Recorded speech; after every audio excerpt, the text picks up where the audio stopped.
నమస్తే, welcome to one TV news. ముందుగా bulletin లో హెడ్లైన్ చూద్దాం.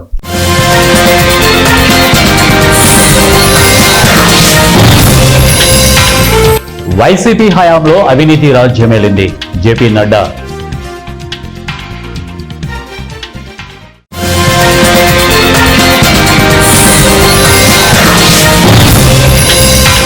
చోటే భాయ్ని కాపాడుతున్న బడే భాయ్ కేటీఆర్.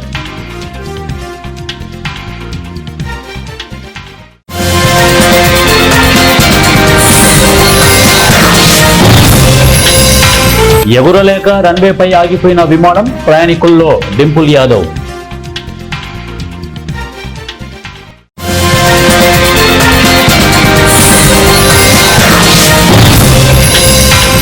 గాజా సిటీపై దాడులు ఉధృతం, 32 మంది మృత్యువాత.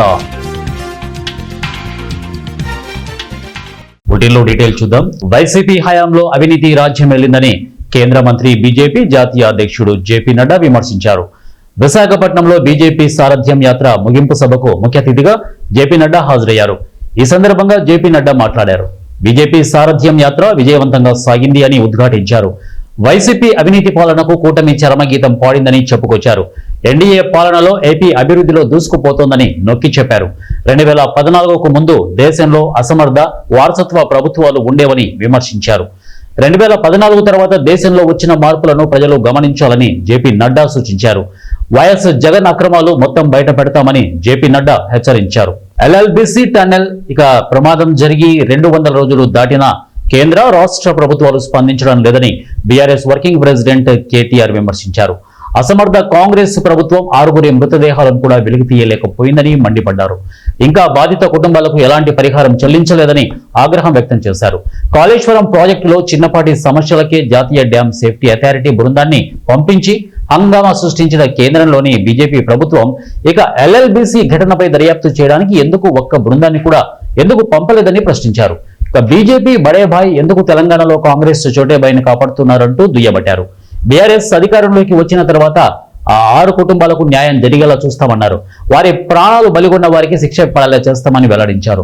కాంగ్రెస్ చేసిన ప్రతిదానితో పాటు ఎల్ఎల్బిసి సొరంగం కూలిపోవడానికి గల కారణాలకు తాము సమాధానాలు రాబడతామని స్పష్టం చేశారు. ఉత్తరప్రదేశ్లోని లక్నో విమానాశ్రయంలో ఆదివారం నాడు ఊహించని ఘటన చోటు చేసుకుంది. లక్నో నుంచి ఢిల్లీ వెళ్తున్న ఇండిగో విమానంలో టేకాఫ్ సమయంలో సాంకేతిక లోపం తలెత్తింది. దీంతో విమానం పైకి ఎగరలేక రన్వే పైనే ఆగిపోయింది. దీంతో పైలట్ చాకచక్యంగా వ్యవహరించి టేకాఫ్ ను నిలిపివేశారు. ఆ సమయంలో సమాజ్వాదీ పార్టీ ఎంపీ డింపుల్ యాదవ్ తో సహా 151 మంది ప్రయాణికులు విమానంలో ఉన్నట్టు అధికారులు తెలిపారు. టేకాఫ్ నిలిపివేసిన అనంతరం ప్రయాణికులను కిందకి దించి వేరే విమానంలోకి ఢిల్లీకి పంపారు. ఢిల్లీకి వెళ్లే 6E211 విమానం రన్వేపై వేగం పుంజుకునే సమయంలో గాల్లోకి ఎగరలేకపోయింది. దీంతో పైలట్ రన్వే ముగిసేలోగా విమానాన్ని ఆపేశారు. గాజా నగరం వీడి వెళ్లిపోవాలంటూ పౌరులకు ఓవైపు హెచ్చరికలు జారీ చేస్తూనే ఇజ్రాయిల్ ఆర్మీ వైమానిక దాడులను తీవ్రతరం చేసింది.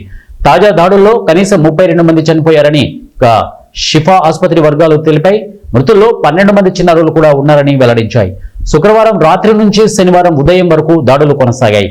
షేక్ రధ్వాన్ ప్రాంతంలోని ఓ నివాసంపై జరిగిన దాడిలో తల్లి, ఆమె 3 పిల్లలు సహా కుటుంబంలోని 10 మంది మృత్యువాత పడ్డారు.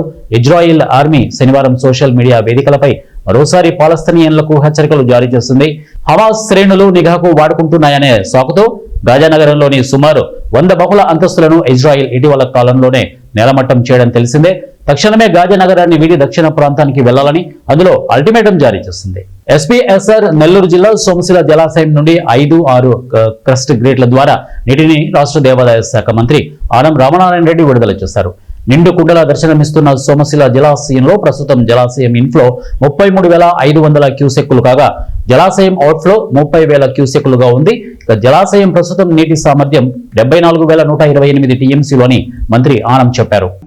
తప్పనిసరిగా రాష్ట్ర ప్రభుత్వ కార్యక్రమంగా నీటి విడుదల కోసం సోమేశ్వర స్వామి ఆలయం పాలించమని చెప్పారు. 50 లక్షలు ఇచ్చిన లెక్కేది 40 లక్షలు వేయచ్చు. నా దగ్గర ఉందా? నాకు దాన్ని టీచర్ తెచ్చారా? నా అకౌంట్కి ఏమైనా వేసారా? వాళ్ళని అడుగు మొత్తం లేదా నువ్వు 50 లక్షలాగా ఇవాళ మేము మంజూరు చేసిన 12 కోట్లు ఎక్కడ? ఇప్పుడు ఆలయం కాంట్రాక్టర్లు టెండర్ నుంచి కాంట్రాక్ట్ పని జరుగుతూ ఉంది. శ్రీహరి పెట్టేసి వచ్చా శంకుస్థాపన చేయించాం. పోతూ సమయం లేక పైకి వచ్చాను నేరుగా. పోతూ గుడికాడికి పోయి ఎంతవరకు ఆ కాంట్రాక్టర్లు కడుతున్నారు, మా ఎండోమెంట్ శాఖ ఎంత పని చేస్తుంది, వాళ్ళకి ఎంతెంత డబ్బు ఇవ్వాలి, డబ్బు రెడీగా పెట్టుకుని మేము పనులు చేస్తుంది. 50 లక్షలు ఇచ్చేది ఏంది? 12 కోట్లకి మేము దేవాలయం కట్టింది. మేము డబ్బు పెట్టి ఆంధ్రప్రదేశ్ దేవాదాయ శాఖ 12 కోట్లు పెట్టి ఆలయం నిర్మాణం చేసి మీ హయాంలో కొట్టుకుపోయింది. అన్నమయ్య ప్రాజెక్ట్ కొట్టుకుపోయింది. సోమశల ప్రాజెక్టులో ఉన్న సోమేశ్వర స్వామి ఆలయం అమ్మవారి విగ్రహంతో కొట్టుకుపోయి 3 మైళ్ళు అవతల పడితే తీసుకొచ్చిన దిక్కు లేదు. నేను తీసుకొచ్చి పెట్టి ఇవాళ ఆలయాల నిర్మాణం చేస్తాను. మీరు 50 లక్షలతో ఎదుగుళ్ళు కడతాం, సంవత్సరాలలో ఏం కడతాచుకున్నాం? అది ఆడంతో చూసిన ఆయన నువ్వు కావాలంటే నువ్వు లెక్క తీసుకుని తీసుకో. నీ అవసరం ఏం లేదు. సోమేశ్వర స్వామి డబ్బు ఈ రాష్ట్ర ప్రభుత్వం గౌరవ ముఖ్యమంత్రి చంద్రబాబు నాయుడు గారు సోమేశ్వర ఆలయం గత వైభవాన్ని తీసుకురావాలి, మీ బాధ్యత అని చెప్పి ఆయన మాకు ఆదేశాలు ఇచ్చి పంపించారు. ఇది మా ప్రభుత్వం యొక్క పరిస్థితి. దేవుడు అంటే లెక్కలేదు, మీకు శివుడు అంటే లెక్కలేదు. శివుడి రీతిలో ఉన్న గంగమ్మ అంటే తెలియదు, వెంకటేశ్వర స్వామి తెలియదు, పద్మావతి అమ్మవారు తెలియదు. మీకు ఏం తెలుసు? ఏమీ తెలియదు కానీ అన్నీ మాకు కావాలని ఏమొస్తారు మీరు? ఏం కాదు. దైవం అనుకూలించని వాతావరణం ఉంది. దైవంతో కలిసి ఆయన ఎస్పీఎస్ఆర్ నెల్లూరు జిల్లా మర్రిపాడు మండలం కృష్ణాపురం జవహర్ నవోదయ పాఠశాలలో విద్యార్థిపై దాడి చేసి గాయపరిచిన వైస్ ప్రిన్సిపల్ పేతన స్వామిని సస్పెండ్ చేస్తూ నవోదయ విద్యాలయ committee deputy commissioner Abhijit Bera ఆదివారం ఉత్తర్వులు జారీ చేశారు. స్టడీ అవర్స్ లో మహేష్ అనే విద్యార్థిపై దాడి చేసి రాత్రంతా ఓ గదిలో బంధించిన వైనాన్ని మన తెలుగు బ్రేకింగ్ న్యూస్ ద్వారా వెలుగులోకి తెచ్చిన విషయం తెలిసిందే. దీనిపై జిల్లా కలెక్టర్ హిమాంశు శుక్లా స్పందించింది. ఆ వైస్ ప్రిన్సిపల్ పై చర్యలకు సిఫార్సు చేయగా నవోదయ విద్యాలయ కమిటీ డిప్యూటీ డైరెక్టర్ దృష్టికి తీసుకువెళ్లారు. ఈ మేరకు ఆయన స్పందిస్తూ పేతన స్వామిపై క్రమశిక్షణ చర్యలు తీసుకుంటూ సస్పెండ్ చేస్తూ ఫ్యాక్స్ ద్వారా ఉత్తర్వులు జారీ చేశారు. ఇక జిల్లా కలెక్టర్ గా బాధ్యతలు స్వీకరించిన హిమాంశు శుక్లా 24 గంటల్లోపే తగు చర్యలు తీసుకోవడంపై సర్వత్రా హర్షం వ్యక్తం అవుతోంది. ఒక అబ్బాయి చేతులు పట్టుకుంటున్నాడు సార్. నేను నా లైఫ్ ఇంకా బయటకు వచ్చాను సార్. బయట ఒక 2 గంటలు వచ్చాడు సార్. నాకు తెలియదు సార్. ఆయన డోర్ వేసాడు సార్. డోర్ వేయడం లైట్ అని వాడి వాయిస్ గలబా లేకుండా తీసుకోవాలి. నీట్గా కూడా మా బాగా నీట్గా చెప్తాను. ఒక ప్రిన్సిపాల్ స్కూల్ మెయింటైన్ చేస్తాడు. ఆయన ఏం చెప్తాడు కూడా రికార్డ్ చేసుకుంటాడు. ఆయన మైండ్ సెట్ బాగాలేదు సార్. ఆయన మెయింటైన్ చేస్తాడు. అది నువ్వు నువ్వేమన్నా డాక్టర్ నువ్వేమన్నా సర్టిఫై చేస్తావా? సార్ మాట్లాడతారు.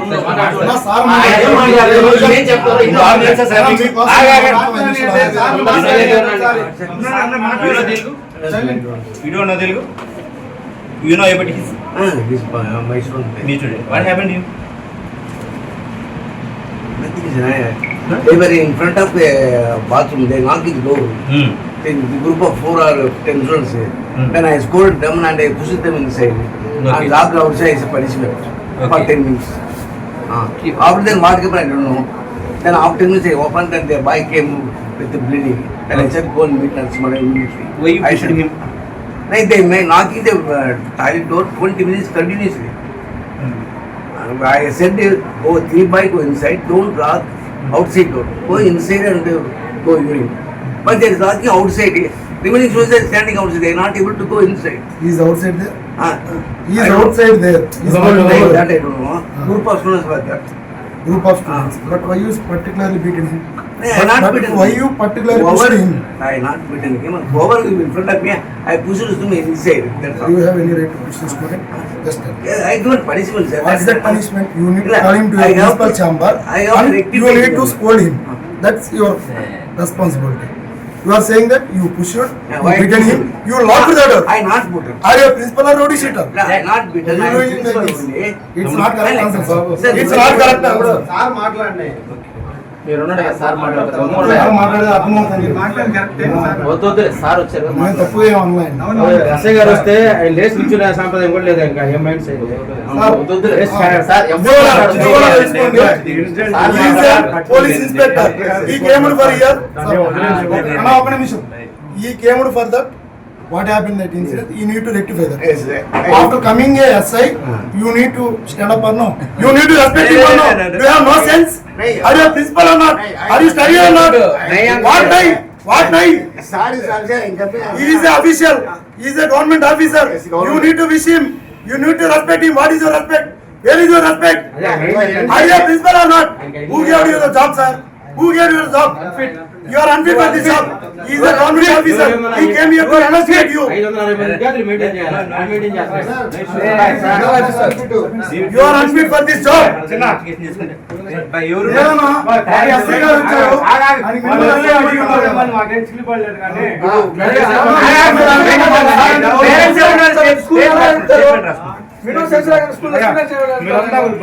పేరెంట్స్ లో ఎవరైనా సరే తల్లిదండ్రులు కానీ పిల్లలు కానీ చెప్తే పేర్లు స్టేట్మెంట్ రాసుకుంటాం. బయటకు వచ్చినప్పుడు ఏం జరిగిందో కూడా చెప్తే మేము వాళ్ళది స్టేట్మెంట్. రాష్ట్రంలో మాల మహాసేన పార్టీ పటిష్టతకు పాటుపడాల్సిన అవసరం ఉందని మాల మహాసేన జాతీయ అధ్యక్షులు రవికుమార్ పిలుపునిచ్చారు. ఏలూరు నగరంలోని లేడీస్ క్లబ్ ఆవరణలో మాల మహాసేన జాతీయ రాష్ట్ర కార్యవర్గ సమావేశం జరిగింది. ఈ సమావేశంలో ముందుగా డాక్టర్ బాబాసాహెబ్ అంబేద్కర్ చిత్రపటానికి పూలమాలలు వేసి ఘనంగా నివాళులర్పించారు. ఈ సమావేశంలో జిల్లాలోనూ రాష్ట్రంలోనూ మాల మహాసేనకు మండల నియోజకవర్గ కమిటీలను ఏర్పాటు చేసేందుకు, అంతేకాకుండా సమావేశం అనంతరం నియామక సర్టిఫికెట్లు అందిస్తున్నట్లు తెలిపారు. ఈ సందర్భంగా జాతీయ అధ్యక్షులు అలగా రవికుమార్ మాట్లాడుతూ పార్టీ పటిష్టతకు ప్రతి ఒక్కరూ ముందుకు రావాలని అన్నారు. నూతన కమిటీ ఏర్పాటు చేసిన తర్వాత ప్రతి ఒక్కరికి సర్టిఫికెట్లు అందజేస్తామని తెలిపారు. జాతీయ అధ్యక్షులు అలగా రవికుమార్ నాయకత్వంలో పార్టీని ముందుకు తీసుకువెళ్లి భవిష్యత్తులో చట్ట సభల్లో మాలల బాణి వినిపించేందుకు ప్రతి ఒక్కరూ కృషి చేస్తామని పలువురు నాయకులు తెలిపారు. మరి కార్యకర్తల సమావేశాన్ని మరి జాతీయ అధ్యక్షులు అలగా రవికుమార్ గారు ఏర్పాటు చేయడం చాలా సంతోషం. మరి ఇప్పటి వరకు కూడా మరి ఆయన ఆధ్వర్యంలో అనేక కార్యక్రమాలు, విజయవంతమైన కార్యక్రమాలు, ఈ కులం తరపున చాలా పోరాటాలు చేసి మరి కులానికి చాలా అండదండలుగా ఉంటున్నట్టు మరి అలగా రవికుమార్ గారు మరి ఈ సమావేశం ఏర్పాటు చాలా సంతోషిస్తున్నాము. మరి ఈ రోజు మరి కొన్ని కమిటీలు చేర్పులు మార్పులు చేసి కొత్త వారు అనేక మంది మరి మాల మహాసేనలో జాయిన్ అవడానికి ఈ రోజున మరి ఏలూరు తరలి వచ్చారు. మరి ఇదే కార్యక్రమంలో మరి ఇక్కడ కొంతమందిని మరి మాల మహాసేనలో మరి చేర్చుకోవడానికి మేము మరి ఇక్కడ ఏర్పాటు చేసాము. మరి ఈ రోజు ఆయన ఆధ్వర్యంలో మాల మహాసేనలో జాయిన్ అయ్యి మరి ఆయన ద్వారా ఆ సర్టిఫికేట్ పొంది మరి ఈ రోజున మరి ఈ మాల మహాసేనలో మేము పనిచేయాలి తప్పనిసరిగా అన్న చాలా కార్యక్రమాలు చాలా బాగా చేస్తున్నారు. కనుక ఇలాంటి కంపెనీలో మేము ఉంటే గనక, ఇలాంటి సంస్థలు మేము ఉంటే గనక మాకు పేరు కీర్తులు వస్తాయని మరి భావించి పిలవకుండానే చాలా మంది ఈ రోజున ఇక్కడికి రావడం జరిగింది. అందు సందర్భంగా వచ్చిన వారందరికీ కూడా మేము కృతజ్ఞత తెలియజేస్తూ మరి అలగా రవికుమార్ గారి నాయకత్వంలో మరింత ముందుకి మాల మహాసేన తీసుకువెళ్లి ఆయనకి అండదండలుగా ఆయన వెనక మేము ఉండి ఆయన ముందు నడిపించి ఆయన ఇంకా మరి ఈ రాష్ట్ర స్థాయిలో మరి జాతీయ స్థాయిలో ఇంకా గొప్ప నాయకుడిగా ఎదగాలని మేము ఆకాంక్షిస్తూ మరి ఈ కార్యకర్తలు అందరూ తెలుగు రాష్ట్రాలతో పాటు కర్ణాటక రాష్ట్రం, తమిళనాడు రాష్ట్రంలో కూడా మాల మహాసేనకి భయంకరమైన కమిటీలు ఉన్నాయి. ఎన్నో విజయాలు సాధించినటువంటి చరిత్ర, ఘన చరిత్ర మాల మహాసేనకు ఉంది. ఎంతమంది యొక్క సోదరుల యొక్క కష్టాల్లో షేర్ చేసినటువంటి చరిత్ర మాల మహాసేనకు ఉంది. జాతిని చైతన్యపరచడంలో, జాతిని సమైక్యపరచడంలో మాల మహాసేన క్రియాశీలక పాత్ర పోషించింది. అయితే ఈ రోజు ఇంకా ఉత్సాహంగా పనిచేసేటువంటి కొంతమంది వ్యక్తుల్ని, యువకుల్ని కూడా మన సంస్థలో చేర్చుకుని వాళ్ళకి కొన్ని పదవులు ఇచ్చి ఇంకా ఈ రోజు ఈ పరిస్థితుల్లో ఉన్నటువంటి పరిస్థితులను మనం చూస్తున్నాం. దళితుల మీద ఎక్కడ చూసినా మాలల మీద, దళితుల మీద దాడులు జరుగుతున్నాయి, ఆర్థిక దోపిడీలు జరుగుతున్నాయి. ఇలాంటి క్రమంలో ఇంకా క్రియాశీలక బాధ్యతగా శక్తివంతం లేకుండా కృషి చేసేటువంటి యువతని, మన సమాజంలో ఉన్నటువంటి యువతని, మాల యువతని అందరూ కూడా ఉద్యమాల వైపుకి, హక్కుల పోరాటం వైపుకి మాల మహాసేనలో చేరి దళితులకు సహాయం చేయవలసిందిగా మీరు అనేక మందిని ఆహ్వానించడం జరిగింది.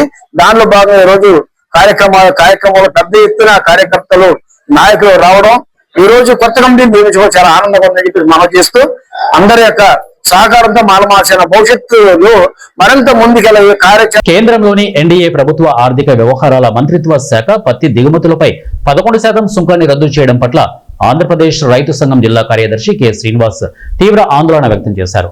ఆదివారం జంగారెడ్డిగూడెంలోని ప్రజా సంఘాల కార్యాలయంలో రైతు సంఘం సమావేశంలో ఆయన మాట్లాడారు. పత్తిపై దిగుమతి సుంకం ఎత్తివేస్తూ కేంద్రం జారీ చేసిన నోటిఫికేషన్ ను తీవ్రంగా వ్యతిరేకిస్తున్నామని చెప్పారు. పత్తిపై దిగుమతి సుంకం తొలగించడం దేశవ్యాప్తంగా పత్తి రైతులకు మరణ శాసనంతో సమానమని అన్నారు. దీంతో దేశీయ మార్కెట్లో పత్తి ధర తప్పక పడిపోతుందని అన్నారు.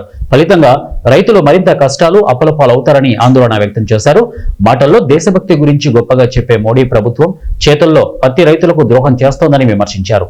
గత 11 ఏళ్లలో మోడీ ప్రభుత్వం పత్తికి ఎప్పుడూ మద్దతు ధర C2+50% ప్రకారం రైతులకు ఇవ్వలేదని అన్నారు. ఈ సంవత్సరానికి కేంద్రం పత్తి మద్దతు ధర క్వింటాల్కు 7,710 రూపాయలుగా ప్రకటించిందని అన్నారు. C2+50% ఫార్ములా ప్రకారం 10,075 రూపాయలు మద్దతు ధర ప్రకటించాలని డిమాండ్ చేశారు. పత్తికి మద్దతు ధర అమలు చేసి రైతాంగాన్ని ఆదుకునేందుకు అవసరమైన అన్ని చర్యలు తీసుకోవాలని కేంద్ర ప్రభుత్వాన్ని డిమాండ్ చేశారు. ఏదైతే ఉందో ఆ సబ్సిడీ తగ్గించుకోవడం కోసమే ఈరోజు యూరియా కృత్రిమ ఖర్చుని సృష్టిస్తూ ఉన్నారు. రాష్ట్రాలకు కావాల్సిన ఏదైతే యూరియా కోటా ఇవ్వకుండా ఈ రకంగా ఇబ్బందులు పెట్టే పరిస్థితి కనబడతా ఉంది. మరోవైపు శాస్త్రీయత లేని, సర్టిఫికేషన్ లేని నానో యూరియాని ముందు తీసుకొచ్చి నాణ్యం యూరియాను వాడమని చెప్పే పద్ధతుల్లో కూడా చెప్తా ఉన్నారు. కాబట్టి నాణ్యం యూరియా వాడడానికి రైతులు ఇష్టపడట్లేదు. నానో అంటే రైతులు నో అంటా ఉన్నారు. మరి ఇట్లాంటి పరిస్థితుల్లో యూరియా సంబంధించి ఇవాళ నానో యూరియాని రైతు అంగీకరించకపోయినా దాన్ని వాడాలని చెప్పడం అంటే ఇది చాలా దుర్మార్గమైన విషయం. కాబట్టి యూరియా వాడకం తగ్గించని ఈరోజు మాట్లాడుతూ ఉన్నారు. మరి రైతులకు అవసరమైన సందర్భాల్లో యూరియా ఎందుకు సరఫరా చేయట్లేదని చెప్పేసి ఇవాళ మేము ప్రశ్నిస్తూ ఉన్నాం. కాబట్టి యూరియా రైతులకు సరిపడా అందించాలి. రెండోది ఇతర ఎరువుల మీద కూడా ధరలు విపరీతంగా పెంచేశారు. సబ్సిడీ పూర్తిగా ఎత్తేయడం వల్ల ఇతర ఎరువుల ధరలు కూడా విపరీతంగా పెరిగిపోవడం కూడా రైతులు ఇబ్బంది పడుతున్న పరిస్థితి ఉన్నది. మరి రైతులకు అవసరమైన ఎరువులన్నింటి మీద కూడా కేంద్ర ప్రభుత్వం సబ్సిడీ ఇవ్వాలని చెప్పేసి కూడా ఈ సందర్భంగా మేము రైతు సంఘాన్ని కోరుతా ఉన్నాం. అట్లాగే ఈ ప్రాంతంలో ఉప్పునూరు, వేలేరుపాడు ఏజెన్సీ ప్రాంతాల పత్తి ఎక్కువగా రైతులు పండిస్తూ ఉన్నారు. మరి పత్తి మీద ఉన్న 11% దిగుమతి సుంకాన్ని కేంద్ర ప్రభుత్వం తాత్కాలికంగా ఎత్తివేసింది. మరి అమెరికన్ కంపెనీలు ఇతర ప్రాంతాల నుంచి, ఇతర దేశాల నుంచి ఎప్పటికప్పుడుగా పత్తి దిగుమతికి అవకాశం కల్పించడం వల్ల దేశీయంగా ఉన్న పత్తి రైతులు చివరికి నష్టపోతూ ఉన్నారు. ఇవాళ 10,075 రూపాయలు క్వింటాల్ పత్తికి ధర ఇవ్వాలని చెప్పేసి రైతులు కోరుతూ ఉంటే కేవలం 8,110 రూపాయలు మాత్రమే ఇవాళ మద్దతు ధర ప్రకటించిన పరిస్థితి ఉన్నది. మరి రైతులు ఖర్చుల రీత్యా కూడా కేంద్ర ప్రభుత్వం ప్రకటించిన పత్తి మద్దతు ధర ఏమాత్రం కూడా సరిపోదు. కాబట్టి దిగుమతి సుంకాన్ని ఎత్తివేయడం ఇవాళ అంటే ఒకవైపు అమెరికా మన దేశం వ్యవసాయ ఉత్పత్తి మీద సుంకాలు పెంచుతూ ఉంటే మన దేశం మాత్రం అమెరికా ఇట్లాంటి దేశాలకి దిగుమతి అవుతున్న వ్యవసాయ ఉత్పత్తి మీద దిగుమతి సుంకాలు ఎత్తేయడం కూడా చాలా దుర్మార్గం చెప్పేసి మేము భావిస్తా ఉన్నాం. ఛత్తీస్గఢ్ రాష్ట్రం సుకుమా జిల్లా గరియాబాద్ ఎన్కౌంటర్ లో అమరుడైన సెంట్రల్ కమిటీ మెంబర్ అమరవీరుడు మోడం బాలకృష్ణ అంతిమయాత్ర తమ నివాసం చదర్ఘాట్ నుండి బయలుదేరి చాదర్ఘాట్ బ్రిడ్జి మరియు కాచిగూడ ఉప్పల్ సర్కిల్ మీదుగా అంబర్పేటలోని హిందూ శ్మశాన వాటికకు తీసుకువచ్చారు. తమ నివాసం నుండి అంబర్పేట హిందూ శ్మశాన వాటిక వరకు విప్లవ అభిమానులు, ప్రజలు విప్లవ నినాదాలతో, పాటలతో అంబర్పేట శ్మశాన వాటిక వరకు అంతిమయాత్ర ర్యాలీలో పెద్ద ఎత్తున ప్రజా సంఘాల నాయకులు, అభిమానులు పాల్గొని విప్లవ నాయకుడైన బాలకృష్ణకు ఘనంగా నివాళులు అర్పించారు.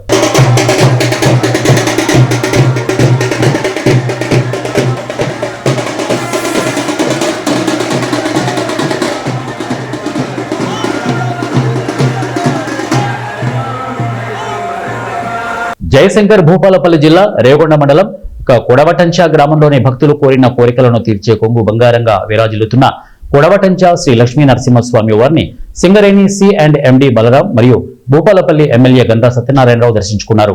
ముందుగా ఆలయ అర్చకులు, కాంగ్రెస్ నాయకులు అతిథులకు వేద మంత్రోచ్చరణల మధ్య స్వాగతం పలికారు. బాలాలయంలో ఉన్న లక్ష్మీ నరసింహస్వామి వారిని దర్శించుకుని ప్రత్యేక పూజలు చేశారు. ఆలయ ప్రధాన అర్చకుడు స్వామివారి తీర్థ ప్రసాదాలను అతిథులకు అందజేశారు. అనంతరం ఆలయంలో జరుగుతున్న గర్భగుడి పునరుద్ధరణ పనులు, ఇతర అభివృద్ధి పనులను పరిశీలించారు.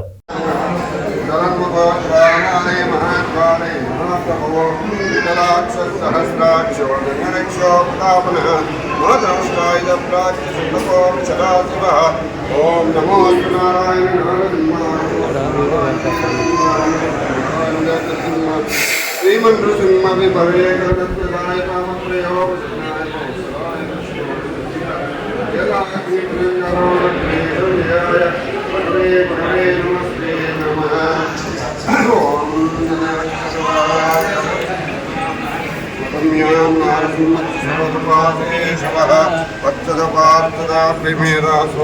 బులెటిన్ ముగించే ముందు హెడ్లైన్స్ మరొకసారి.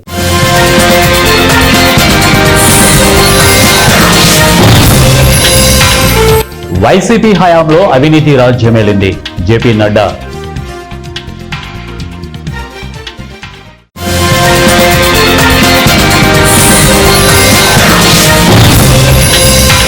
చోటే భాయ్ని కాపాడుతున్న బడే భాయ్ కేటీఆర్.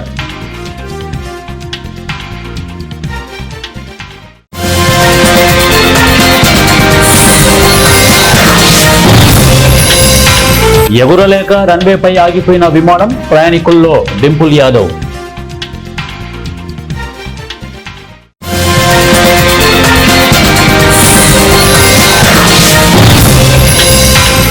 గాజా సిటీపై దాడులు ఉధృతం, 32 మంది మృత్యువాత. ఇవి బులెటిన్ అప్డేట్స్. నెక్స్ట్ బులెటిన్ లో కలుద్దాం. అంటే then keep watching 1 TV news. ప్రతిక్షణం ప్రజల పక్షం.